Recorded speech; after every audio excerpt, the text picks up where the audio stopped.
Today, we're diving into a story with more twists and turns than any dramatic saga. If God created Satan as a perfect being, where did his evil come from? If God is perfect, how could evil enter the world?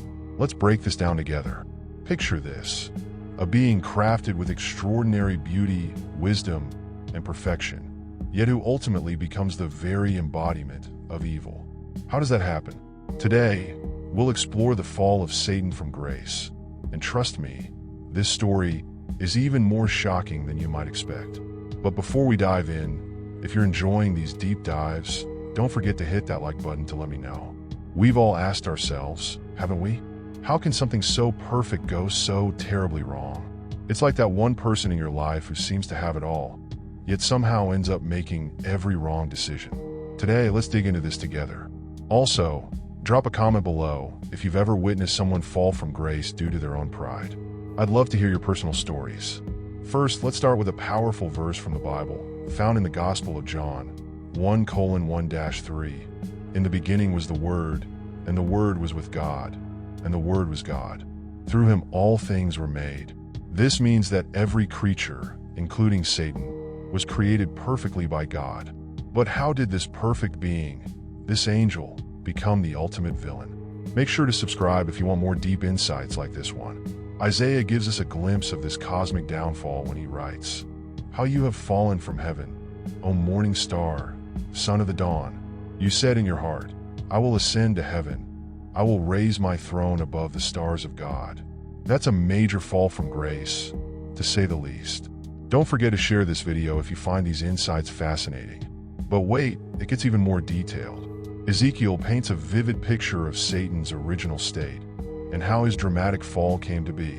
He writes, "You were in Eden, the garden of God. Every precious stone adorned you. You were blameless in your ways from the day you were created until wickedness was found in you." How did this perfection go wrong? If you have any theories, feel free to share them in the comments below. When Satan rebelled, it wasn't just that he brought God's wrath upon himself.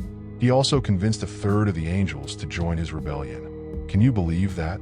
Around 1/3 of the angels followed Satan's lead.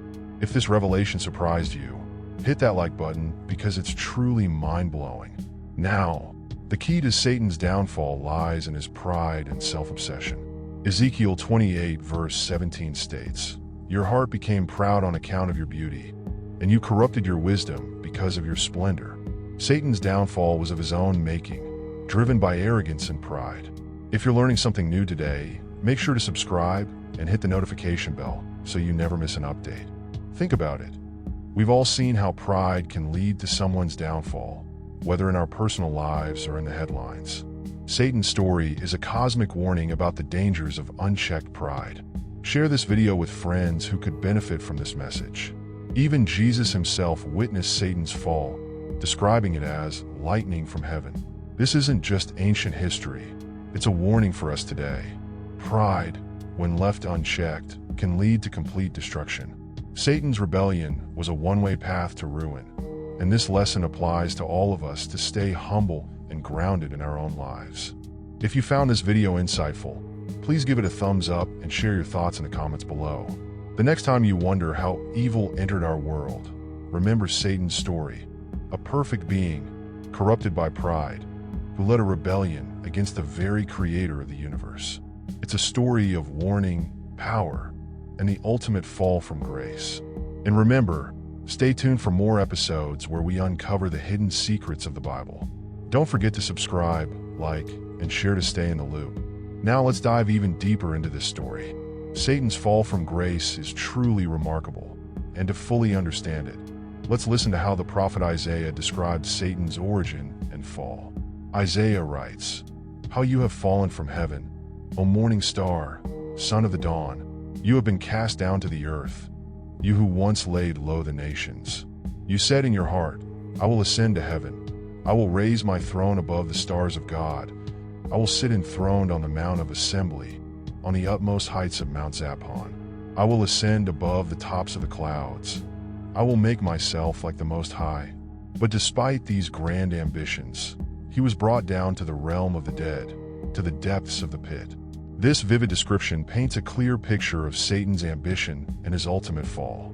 Ezekiel paints an even more striking picture of Satan's original, perfect state and his fall from grace. He writes, "You were in Eden, the garden of God.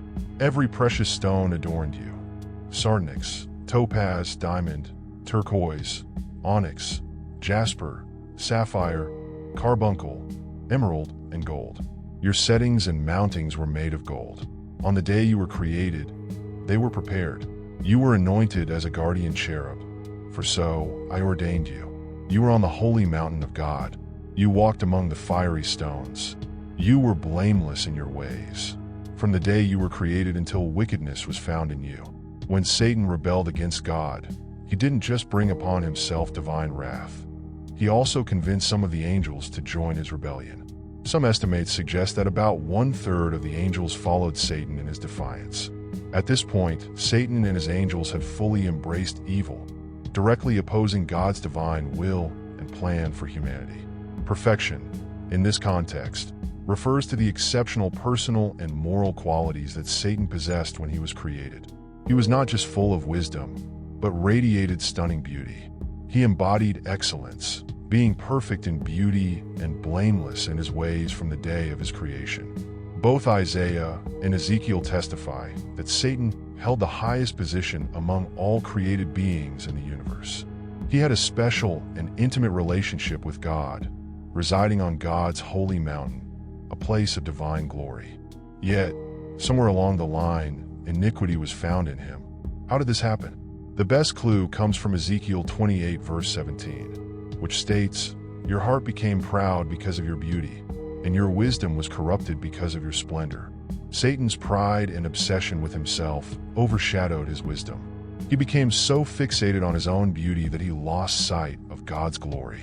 This self-centeredness ultimately led to his downfall. This story serves as a powerful cautionary tale about the dangers of pride and self-obsession. Jesus described witnessing Satan's fall as lightning from heaven.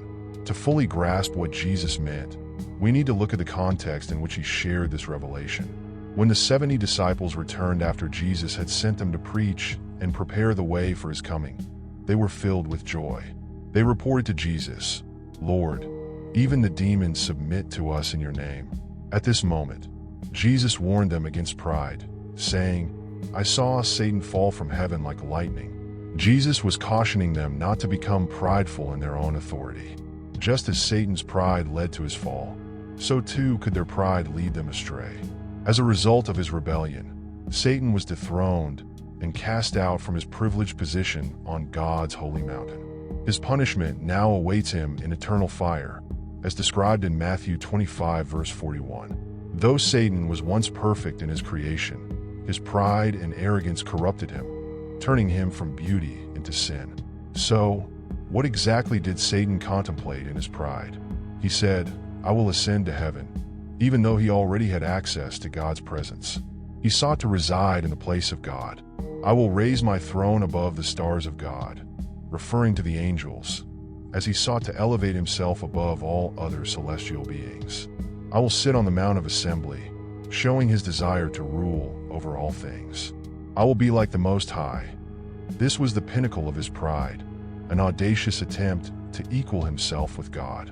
Due to his rebellion, Satan's personality changed profoundly, from perfection to imperfection. His holiness was lost, replaced by corruption. While the Bible doesn't explicitly mention the exact moment of Satan's fall, we can deduce that it happened before or after the creation of humanity, but certainly before Genesis 3, when Satan tempted Adam and Eve. Satan succeeded in seducing some angels to join him, leading them down a path of permanent moral decay. The book of Revelation 12 verse 4 symbolically describes how 1/3 of the stars of heaven, representing the angels, were swept away by Satan as he tried to thwart God's divine plan. But we must remember that the same Bible that records the existence of evil also portrays God as perfectly just and righteous in all his ways. He views sin as deeply wicked, worthy of judgment, and he neither tempts anyone nor does he perpetuate sin. Satan's pride and self-importance led to his fall, and his story serves as a crucial lesson to us all. Thanks for joining me on this journey through biblical secrets. If you found this exploration valuable, please give this video a thumbs up, subscribe, and stay tuned for more insights into the mysteries of the Bible. Keep questioning, keep exploring, and stay curious. And if you enjoyed this episode, check out these other ones right here.